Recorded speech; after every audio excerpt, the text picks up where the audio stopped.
Hello, everyone. My name is Madeline Rominger, and today I'm going to be presenting on my final literary research project, where I looked at Raymond Carver's piece called What We Talk About When We Talk About Love. And what I was able to pull from that was a big question. Is love able to be put into words? So today we are going to talk about that. So the story I read by Raymond Carver follows two couples that are just hanging out, sitting, drinking, talking. They end up getting on the topic of what love is. By the end of the story, they're unable to come to a conclusion. They go back and forth on their different past love experiences, their current relationships, and it ends with no real agreement on what love is. So my thesis was, can love be simply put into words? And look into this, I looked at Raymond Carver's body of work, which he explored love in a bunch of different ways. I explored the different types of love, and I analyzed the ways people right now in society, whether that's in media, in stories, how we use love or use words to describe love. I feel this is important because the human experience includes love.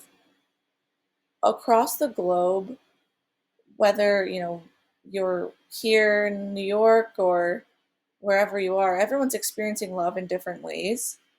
And I don't think that there is a life lived without love or loss of love or heartbreak or lack of love and the different styles of love. So I went ahead and Googled the definition of love. And of course, Google's going to give us an answer. It says an intense feeling of deep affection. But I just think there is more to this. So I started by looking at Carver's work. And throughout his years, he's written over 400 pieces. And a majority of these dive into different positive and negative expressions of love. He definitely had a little obsession with this topic. Um, he looked at the loss of love, infidelity, romantic love stories. So it just kind of showed that it can't simply be put in one story. There's not one way. There are different types of love. There's romantic love, family love, friendship love, and Zia, quoted here, did a study on all the different types of love and what the one true connection between them all is. And she said the individual perceives a positive sense of oneness with the other. And she also used this term I really like called we-ness, that we have each other's back. I got you, you got me. And I really thought that was a great way to describe it.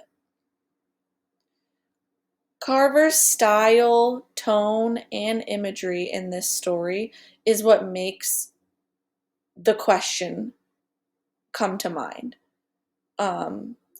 Liz Brent says Carver is best known for his minimalist writing style, as embodied in a sparse use of language and pared down prose. It is a very unique story, the way that the cadences of the story, and that they really kind of circle around and around. Well, is that love? Is this love? And they're not quite able to come to an agreement. I just wanted to take the last slide here for everyone to think about their experience of love in their life up to this point and think about the future. What are there certain types of love or experiences that you crave, and how is that going to shape you in the future? And Does anyone really think there is a life lived without love? I don't think there is. Thank you guys so much, and I hope this sparked some sort of a question in your mind.